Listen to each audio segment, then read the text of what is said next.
Hello and welcome. I'm Tanya. And I'm Tammy.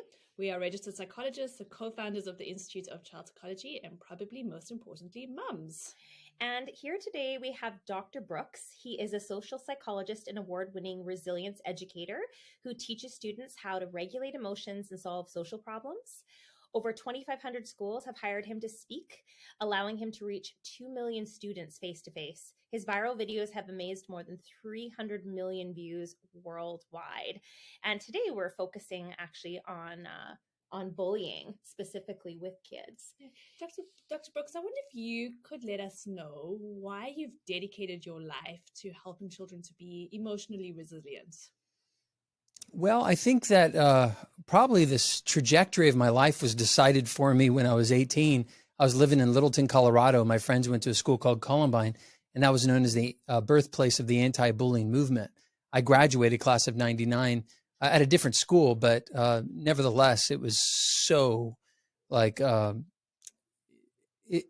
It was it was like an um, it was such a powerful, tragic experience for me to see a whole community reel over, like, man, how do we help kids who are feeling like victims of bullying, which they said the two shooters were, and how do we protect schools from becoming violent? And it was just it was really it pointed kind of the whole direction of my life, like, hey man, solve this problem, okay?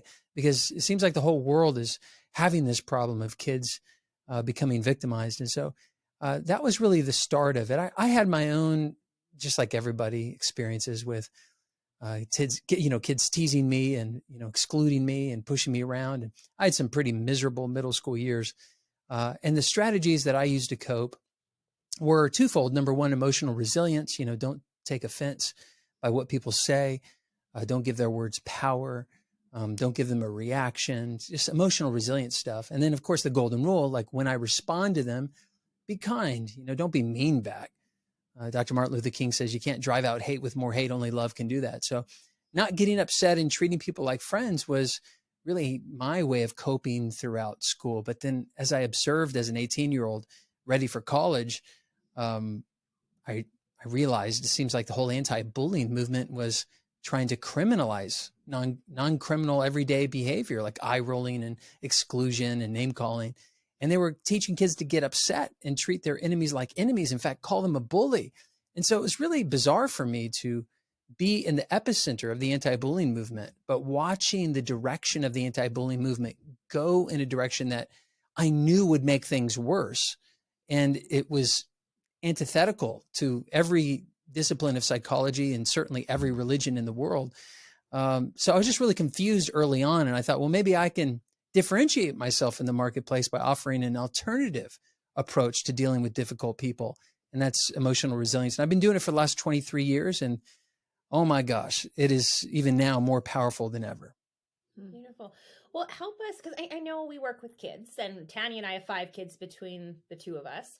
And we really have, it's hard to describe to kids what bullying is when it's not defined properly in schools. So and parents are confused even now what bullying means. So, how would you define that? Like, what is bullying versus, just normal kids' behavior? Well, I think you raise an important observation. I mean, the anti-bullying movement has been around for 22 years. It's dead, by the way. It's no longer alive. It's no longer active. Schools have moved away from the whole thing, and they have focused on the whole child, social and emotional learning, which started in '99 as well. In fact, it's really a tale of two movements. One, which is a legal approach to solve problems, and the other is a psychological approach to solve problems. You've got the anti-bullying movement, and you have the social emotional learning movement. And 3 months after Columbine, both websites were launched. The Oveus Violence Prevention Works, Oveus Bullying Prevention Program, the gold star global leader in anti-bullying. And then you've got Cassell.org, which is a collaborative for academic, social, emotional learning. I bring that up because, Cassell never bothered really defining bullying, but Oveus tried to. And this is so full of problems. There's no other translation in any other language on earth for the word bully. It's just an English word. And so even the concept of bullying is a foreign concept to, let's say, the Spanish, any other foreign language. So the Spanish people will say, they have words like intimidator, but that doesn't fit the American definition of bullying. So, and our usual response to intimidators is like, don't be intimidated. I mean, if they're not, they don't need it. They don't have any power over you. So what the Spanish people do is they borrow the English term bully and they use it in their language. And they're like, what is this bully? Hola, ¿cómo está? Bully. And they're like, what the heck did you just say? And then they have American people come over and tell them about this obscure new concept called bully. So that's the first problem. In fact, if you take the word bully away, what other alternative word would you use? Jerk? Can you imagine anti-jerk laws or posters that say no jerks allowed? Jerks aren't cool. Kick them out of school. I mean, no one really knows what other word to use. I have 2 doctorates, one in sociology, one in psychology. My psychologist professors would use the word bullying. My sociology professors would never utter the word because they knew it wasn't a psychological diagnosis. It has no scientific precedent whatsoever. It is a pejorative term like abuse, which means everything and nothing at the same time. It's extremely subjective. You go to a cop and say, I've been abused. They're going to say, what happened? You're going to have to be specific. Did he call you a name, push you around, tell your secrets to the new kid in town, leave you out with no friends to be found? What happened? Did they teach you in the hallway, push you in class, take an ugly picture, spread it real fast? Did they throw a party, toss you out like trash? What happened? You got to tell me what happened. But instead, kids are using this overarching legal term now in America called bullying. And it doesn't help any educator whatsoever. I'll give you the definition of bullying according to the legal definition. It has 3 parts. There's an imbalance of power, intent to do harm, repeated over time. The problem with the imbalance of power is that there's no psychological instrument to give all parties involved to say, what level of power do you have and how could I compare those powers? So again, even discerning if something is bullying, it's a subjective process rather than objective process. The only way we can determine if something is bullying is if someone is more upset than the other person, then they must be the innocent victim and the other one, the guilty bully. But that's not what happens.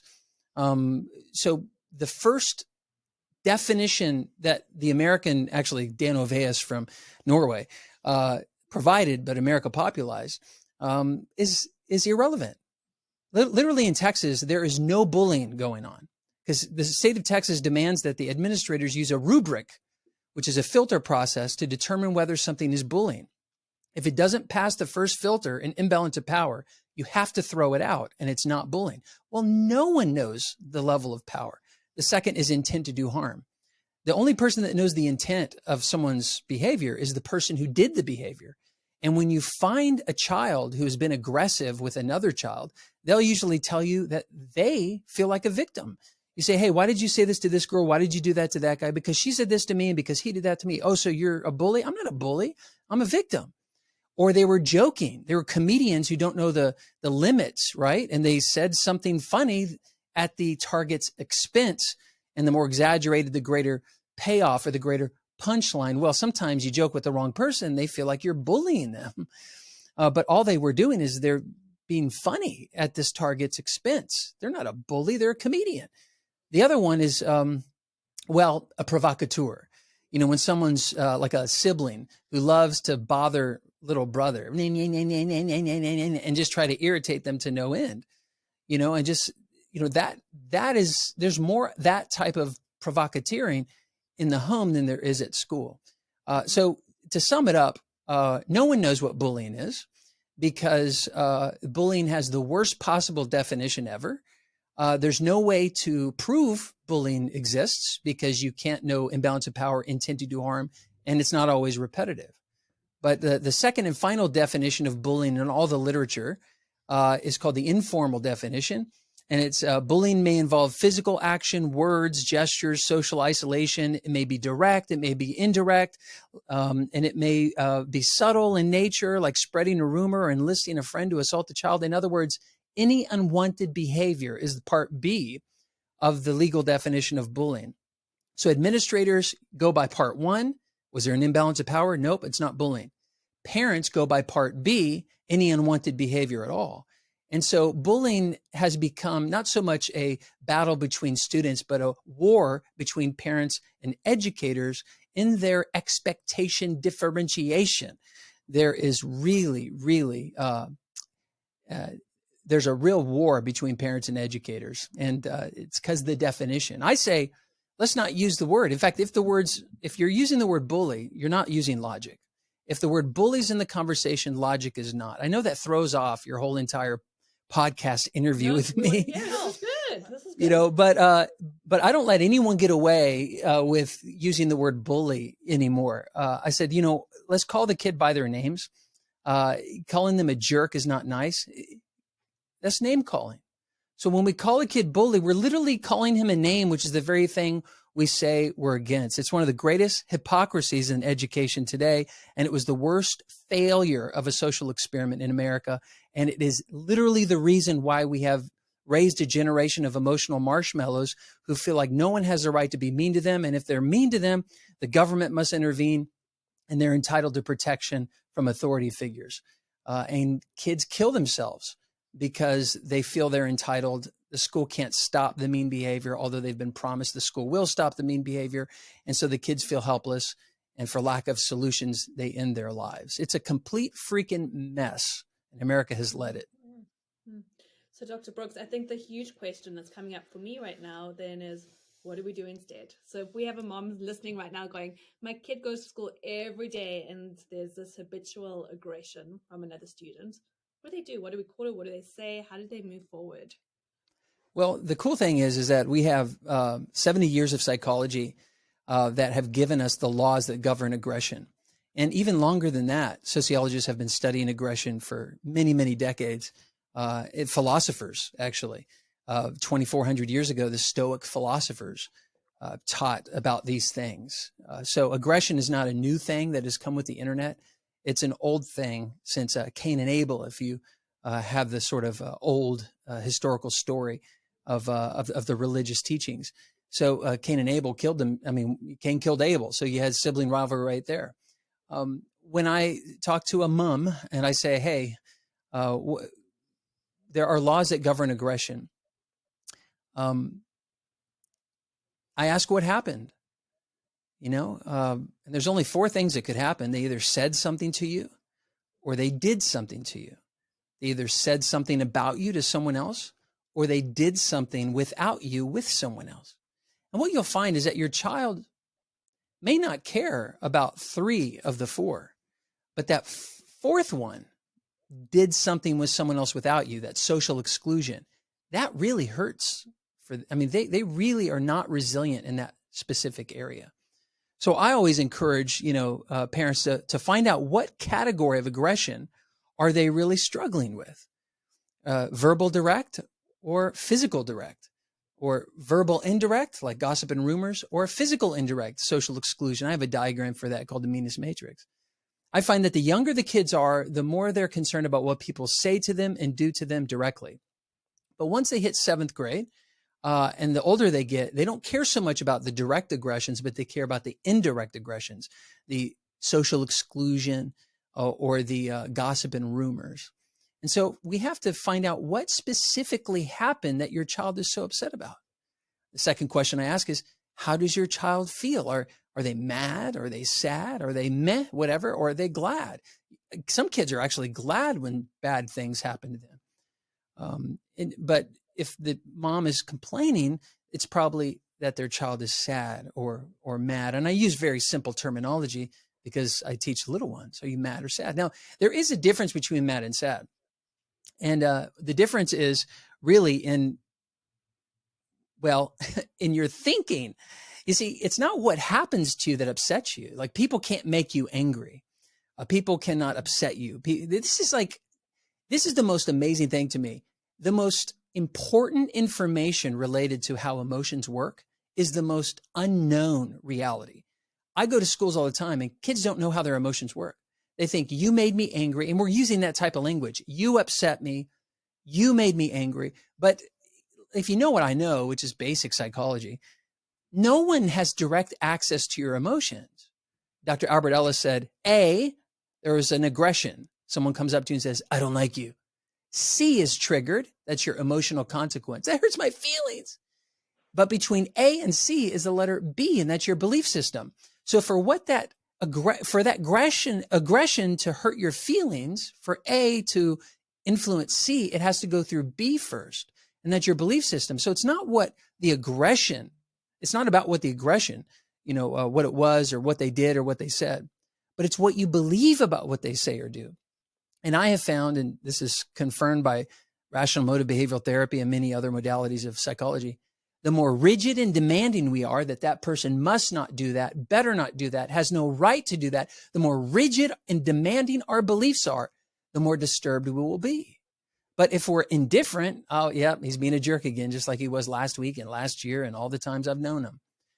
And you don't have demands about how they must treat you. Oh, what's that? You want to be a jerk to me today? That's fine. Hater's going to hate. I'm just going to shake it off.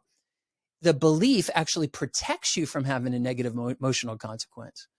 So I would remind that mother that it's not the behavior or what happened to your child that upsets your child, but it's your child's rigidity demands that must not happen. And so if you want your child to be cured of any emotional suffering, the solution is not to get rid of the aggression, because that type of aggression is going to happen their whole life, as long as it's non-criminal. People are going to avoid them, exclude them, ignore them. People are going to push them and shove them without causing pain.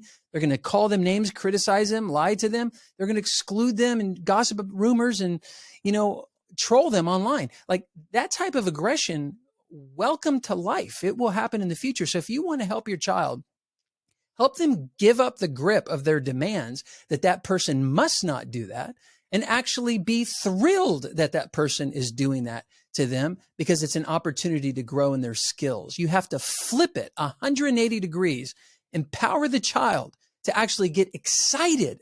I teach how to reward resilience. You want to reward it.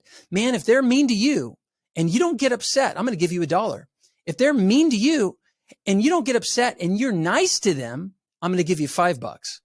And if they're able to be nice back and you turn that bully into a buddy, as some people put it, or that friend or that enemy into a friend, man, I'll give you $10, or we'll go, get that hockey stick that you want so bad. You reward resilience and you get them to look forward to adversity. Like a boxer needs a good sparring partner in the ring to get better. We need jerks in our life to help us grow in our skills.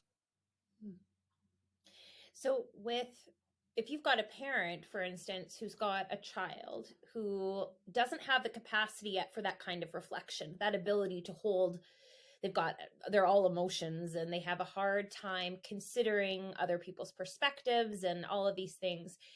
And you've got a child who is assaulted essentially by another student. Let's say they get pushed against a locker, they are hit, by, or even worse.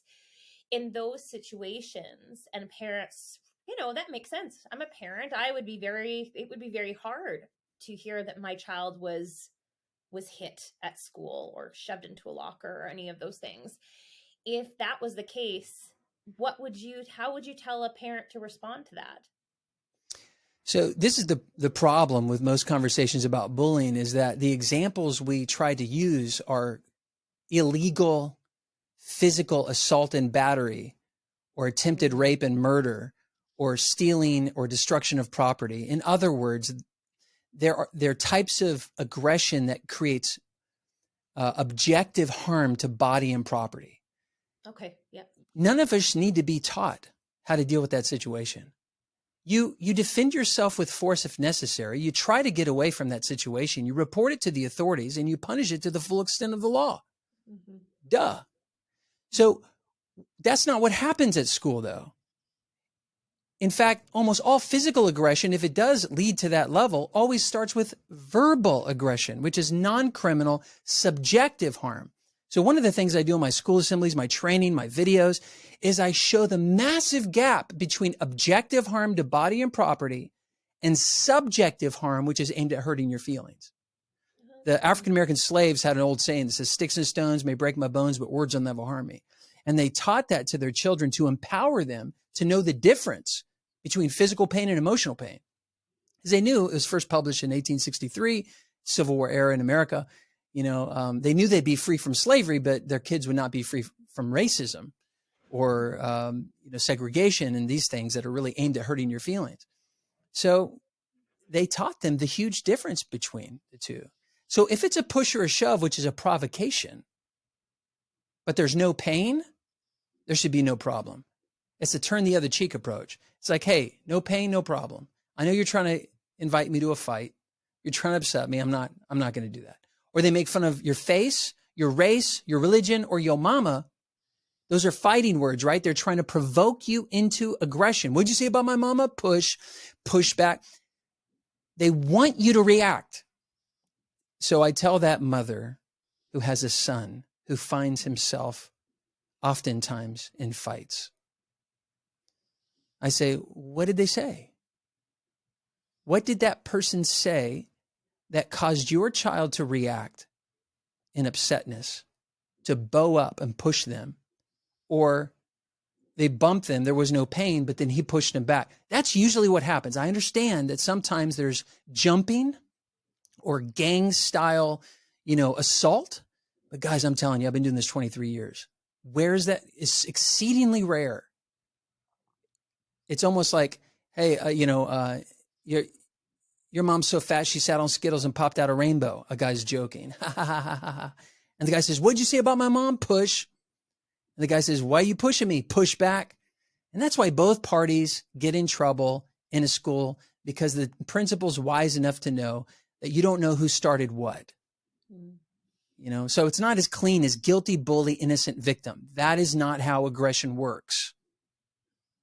No, and it's like when you've got two kids, like you've got two siblings. And I know this from having two kids that are very close together. And I know when they break out in some kind of argument about that, I'll never know who actually started it, ever. Unless I could have been there and because there's so many subtleties with kids, like that poking and prodding. You didn't see them fighting earlier that day, or someone hurt someone's feelings and then something breaks out.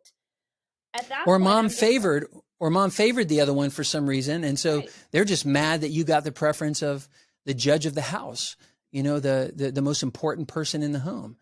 And so you're right. You don't know always what's going on. But what you do know is that offense has taken place. Mm-hmm. Where do wars and fights come from among you? The old passage of scripture says, are they not your desire to have and you cannot attain? You fight and you argue and you steal and you kill and you lust after, but you cannot have. The only reason why we are angry or upset is because we're not getting what we want. Or worse, we're not getting what we demand. So I find that when you victim-proof children, you bully-proof schools. When you cure children of offendability, you cure them of being a target. The problem, or I always say this, the enemy is not the enemy. The enemy in your child's life is not the enemy. The real enemy is your child's offendability. Your child has become so hypersensitive. They have the lowest level of frustration tolerance. So they're hyper irritable that if anyone just looks at them wrong, they take offense to that. And they react to that person. And of course, it's going to create drama. The issue is not the issue. The issue underneath the issue is your child's offendability. So cure your child of their offense and conflict will cease to exist. So I think my big question there, Dr. Brooks, is how do we help our child with offendability? How do we build that resilience? You reward it. You reward it. You demonstrate it, right? You do not become irritable in the home, right? We give game day scenarios in sports, and we say, hey, the competition is going to do this again and again and again, or they're going to do this move, or they're going to do that. And I want you guys to be prepared for that. So when they do that, you'll know how to respond to this. We don't do that with relationships.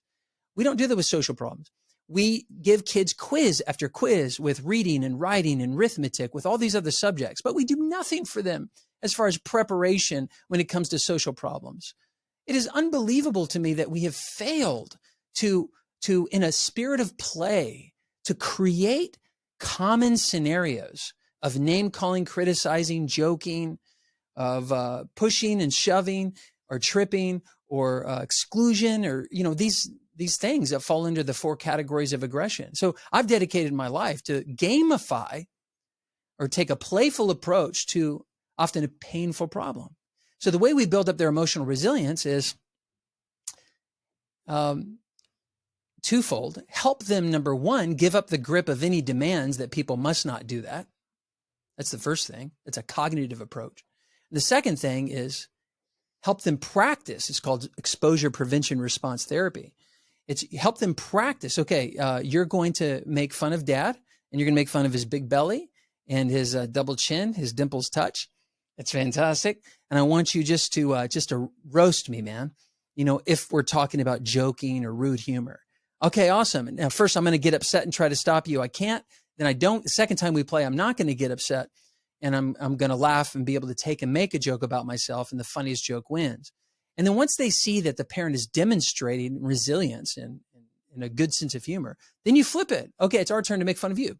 I'm going to try to make fun of you, and you make fun of yourself. What do you want me to make fun of? And you give the child the opportunity to choose what they want to be made fun of. And you do that. You expose them to the very thing that usually triggers them. Same thing with pushes and shoves.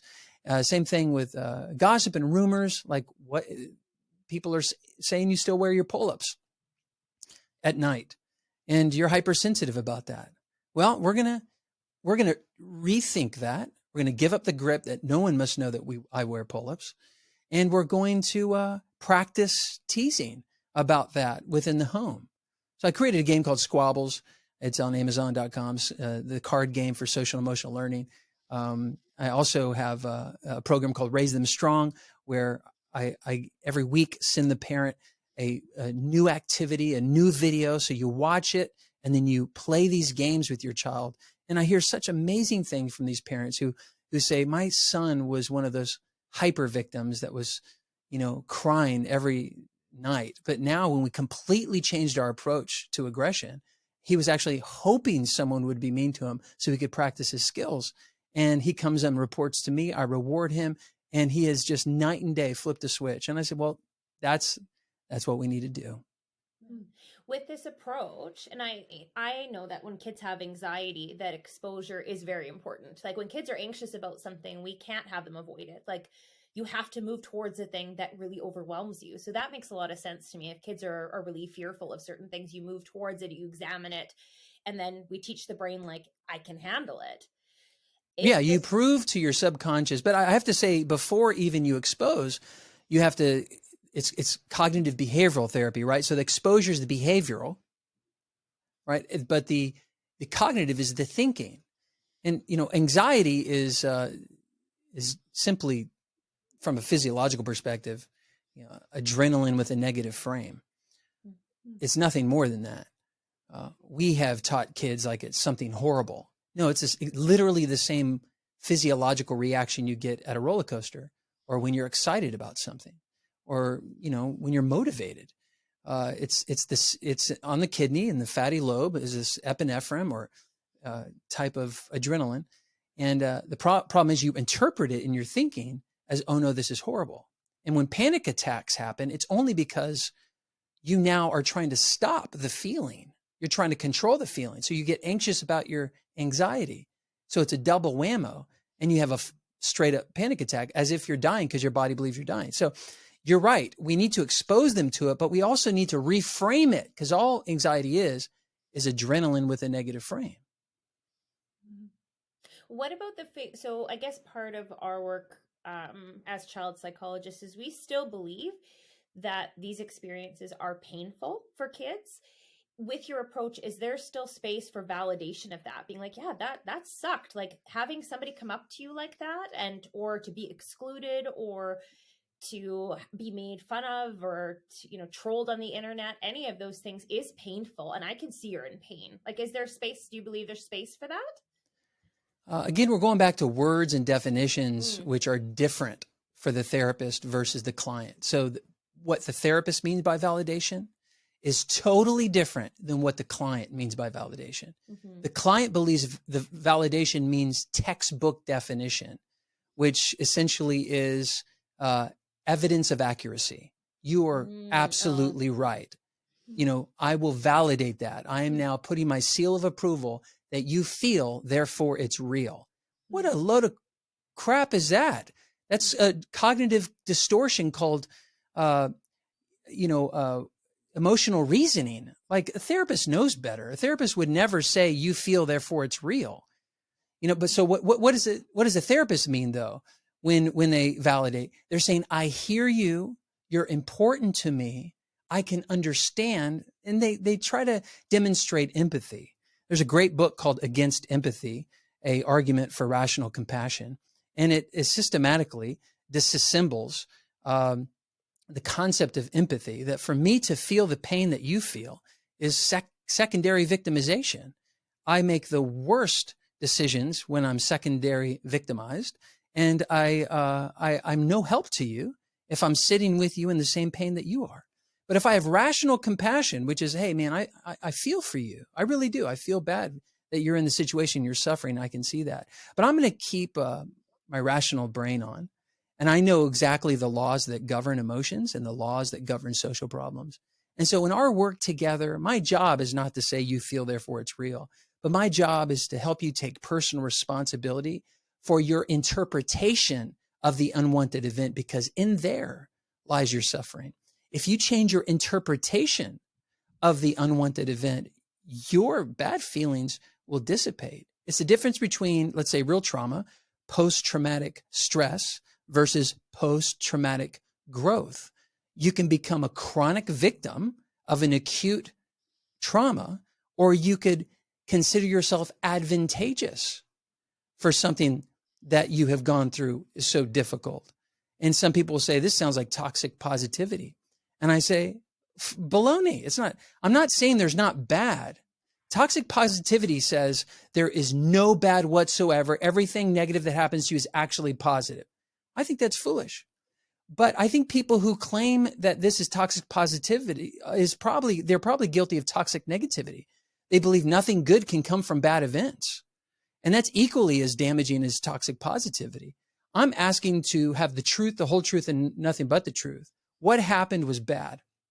And there's probably nothing good that happened, because it's bad. It's fully bad. But the worst thing that has ever happened to you can actually turn out to be the best thing for you if you reframe the problem, if you interpret the unwanted event in a way that's advantageous for you. And that's my job, is to help you heal. So I don't care so much about the activating event, what happened. I don't care so much about the C, emotional consequence. How do you feel about what happened? I care as a therapist, what do you believe about what happened? Because what you believe will determine how you feel. And I'm trying to rid you of your needless suffering. Yeah, that to me is resilience. It's that ability to go through something difficult and then go, hold on, how do I grow from this event? How do I move forward? Yeah. What's the lesson here? And what I need to. Yeah. By definition, resilience is leveraging adversity for psychological growth. That's my definition of it. Mm-hmm. And so you're right. And people all want to be resilient, but the process to get there, they may have trouble with. And I think another criticism I get, because I'm quite popular online. And so when people hear my teachings and they're not, I guess they're sort of like ignorant of psychology, they call it victim blaming. Why would you expect the victim to do anything about their suffering when they're the ones that are the victim of their suffering? And I understand how asking someone to take personal responsibility for their emotions looks like victim blaming. But the truth is, no one is positioned to help that child except them. Not a parent, principal, police, policymaker, or hall, patrol. No one is able to affect that child's emotion except a child. So a child is responsible to rethink the unwanted event so they could relieve themselves or undisturb themselves. And it takes a caring, wise therapist or teacher to help them walk through that process. Mm-hmm, mm-hmm.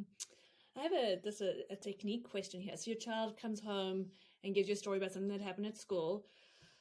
Your response as a parent would be, what is your belief around the situation? What's your first step as a parent? My first step depends on the age of the child. No, it's the same. I want to know what happened with specificity. So what happened? And then the kid will tell you. Give me a scenario. Let's just give an example. There's a girl that keeps on whispering about me to all of her friends, and I can tell they're talking about me and they laugh every time I walk past. Okay. So much there. That's fine. So I say, okay, so it's indirect verbal aggression, which is that third category of um, gossip and rumors. I kind of have where is it? There you go. See the bottom left there? Someone's whispering to someone else of what's happening. So I immediately know what happened. They're saying something about you to someone else. Okay. And then I ask, well, how do you feel about that? And I just straight up ask them. I say, are you mad? Which is the bottom left guy who's really rigid and demanding. You must not do that to me. Are you sad? That's sort of the please, please, please. You've got desire. You're not demanding that they don't, but you desire that they don't. Please, please, please don't do that. Are you mad? You're like totally indifferent. I don't care if they whisper about me. Say my name, say my name. Or, are they glad? Which is the bottom right one, which is sweet. They're talking about me. I'm like a celebrity. I got gossipers. It's fantastic. But how does a child feel? And if they say, well, I'm mad about it or I'm sad, then I know that the reason why they're mad or sad is because of, if you look at the arms of this diagram on the screen, it's because they're wishing they wouldn't say that. Please, please, please don't say that. Or they're demanding they don't say that. You must not say that. So my job as a parent is to help them give up the grip of their demands or desires to become indifferent or saying sweet. And so I do that through a very simple process. I have a process called negative, neutral, positive.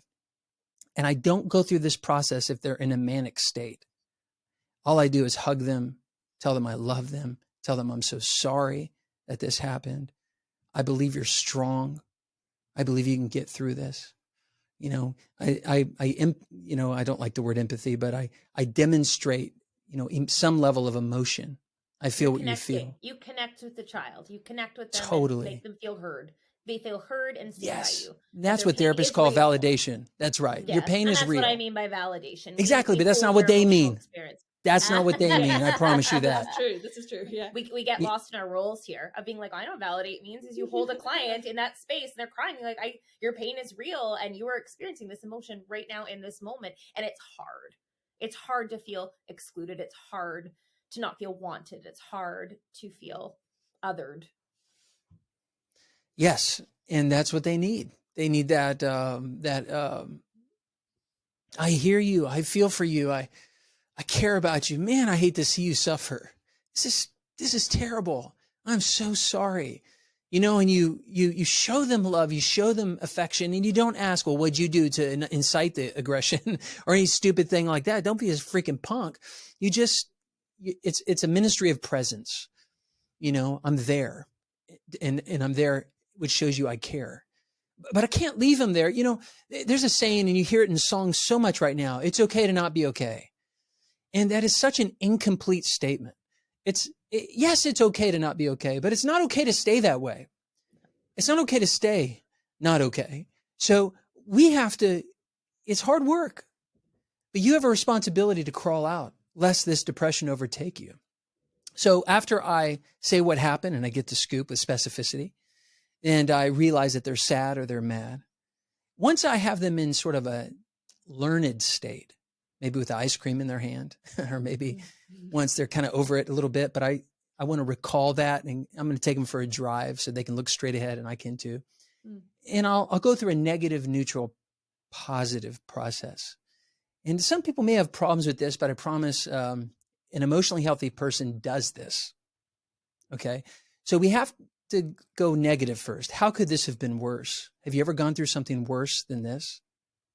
Have you ever seen anyone go through something worse than this? How could this have been worse than it really was? If I can throw my unwanted event against the backdrop of something worse, the most amazing thing happens. I'm not any longer at my rock bottom. I cannot catastrophize because I realize that this really could have been worse, whatever it was. Like the whispering, the gossip that they're spreading about me behind my back could be true. Thank God it's not true. It would be worse if it was true. Or let's say it is true. It's a limited reach that these friends have. They're just in my middle school or whatever. Imagine if it was on the cover of like a really popular magazine or if everyone on the news was talking about it. It could always be worse. And someone has always gone through something worse. And it's important to recognize that. The second thing is neutral. Why won't this matter in your future, sweetheart? Remember they were talking bad about you last week or last year? How long did you stay upset? 2 weeks, and then you guys became friends again. I bet you this isn't going to have any long-term effect on your future, right? So you're minimizing the importance of the offense. That's number 2. So negative, neutral, and then positive. How could this turn out for your good, sweetheart? Because I really do believe that this can turn out for your good. And she might say, well, now I know who my friends are and who my friends aren't. That's true. You're right. You know, because friends love at all times. And these friends are not loving you. They're not kind to you. And whether they're jealous or what their motivation of aggression is, I'm not exactly sure. But what I do know is that they're not really your friends. I'm so thankful for the friends that wouldn't do this. Who's that? Yeah, I bet you appreciate them a whole lot more now, since you can compare them to. See, it could turn out for your good. It helps you understand who your people are and who your people aren't. There's a learning opportunity. By the way, if you're going to be rich and famous, sweetheart, because you want to be a famous singer, you think people are going to talk bad about you online? Oh, yeah. You're going to be, if you're really famous, you're going to be the most hated person at some point in your career, probably on the planet, if you're really popular and people don't like your music. Or if you want to be a leader, people are not going to like you. So, man, this is an awesome opportunity to feel the sting of rejection and gossip, but know that truth is on your side. You've got friends that love you for who you are, and you can move forward. You know, you got to be exposed to it to learn how to deal with it. So that's it. You know, what happened? How do you feel? Mad, sad, or glad? Well, how could this be worse? Why won't it matter in your future? And how could this turn out for your good? But I have to say one more thing. There will be a time when it's time for them to respond to the aggressors, right? And this is where I have sort of a diagram that I call it the aggression trifecta. Why did they do this? Were they trying to bother you? That's the top red one. See how deviant he is? Are they trying to joke with you? They're just like trying to tell jokes about you and be funny. Or are they hurt by you? They processed something you said or did in a way that upset themselves, and now they're hurt by you. And this is why it's important, because there's always a motivation for aggression. These are the laws that govern aggression. There's always a motivation. And if you know why, that's the bullseye to know how to respond. So if they're just trying to bother you, if you get upset, will you win or lose their little game? Ladies, you answer. You lose. Yes. You lose, yeah. And if you get upset, do they win or lose? They win. That's right, they win. They're trying to bother you. The game is bothering. You're bothered. They win, you lose. Now, what would happen if you were unfazed by it? Would they win or lose at their little game? They lose because they haven't done anything to you. Right, right. And would you win or lose? You'd win. You'd win. So you need to be playing in winning mode when the motivation is bothering, right? That's very important. Now, if they're joking with you, you know, it's at your expense, sweetheart, and you need to learn to take and make a joke about yourself, right? If you can't laugh at your flaws, and we're all flawed, and all humor is aggressive, and it's an exaggeration of a flaw, and the bigger the butt of the joke, the bigger the payoff of the laugh. So when you're the butt of the joke and it's a real exaggeration, man, I mean, that's how humor works. You laugh at other kids, you need to also be able to laugh at yourself. Don't just dish it, but you need to take it as well and be a good sport about it. So let's work on your humor. Or if it's hurt by you, if they're hurt by you, sweetheart, you need to go to the ringleader, the one that's actually hurt by you. You need to ask them, well, 5 words. Are you mad at me? And once you find out why they're mad at you, use another 5 words. I am sorry for that. And that's what, these are the laws that govern aggression. They're either trying to bother you, don't be bothered. They're trying to joke with you, laugh. They're hurt by you, bro, apologize. Or sis, apologize. This is how wise people have taught their kids for generations to deal with aggression. It's only in the last 23 years that we have lost our mind around the world, not knowing how to help a kid solve their social problems and believing the child is powerless to solve their social problems. So it's up to us to protect them. And that's why they're the weakest generation that ever walked the earth, in my opinion. Mm-hmm, mm-hmm. Beautiful. Are we ready for rapid fire? Yeah, we are. So, Dr. Brooks, we're going to ask you 3 rapid fire questions. What's the worst advice you've ever heard when it comes to raising children? You know, do as I say, not as I do. What a foolish point of view. Absolutely. What is the best advice that you've ever heard? Provide a child unconditional acceptance, not approval. a I good like one. that. Yeah. I like that. And then is there a resource that you could direct people towards? It's not your own, that you go, this is really awesome. Parents need to know about this resource. Anything from school psychologist Izzy Kalman, izzykalman.com, IZZYKALMAN, izzykalman.com, or loveandlogic.com. Those are my two favorite resources. Beautiful. And for you, for our viewers, listeners who want to learn more, what is your website again? And I know you have a really cool free resource for them. So can you let us know where they go and what they do? Yeah. Yeah, my website for parents is raisethemstrong.com. It's a monthly membership site. If you want something free, I have a little resilience test that you can give your child to know exactly where they are emotionally weak. And that's at raisethemstrong.com/free. Oh, that's awesome. Beautiful. Yeah, thank you. And it was such an bullying is obviously not one of my areas anyway. And to understand the definition and why it gets so lost is good, because I know I have to talk to my kids about being like, just because someone doesn't like you doesn't mean they're a bully. Like, we have to have these conversations. And I think part of that comes down to how we've defined what bullying is, or the lack thereof definition that exists in Western culture. Mm-hmm. Yeah, Dr. Brooks, it was refreshing. I think Tammy and I came in with one view, and you've definitely shifted how I see this. Well, it's my pleasure. Thank you for being teachable, which qualifies you to be able to teach. And it's really remarkable work, especially with your conference that you do, bringing so many great minds to the table is such a gift, I think, to a global audience that you have. So thanks for having me. Yeah, thank you so much.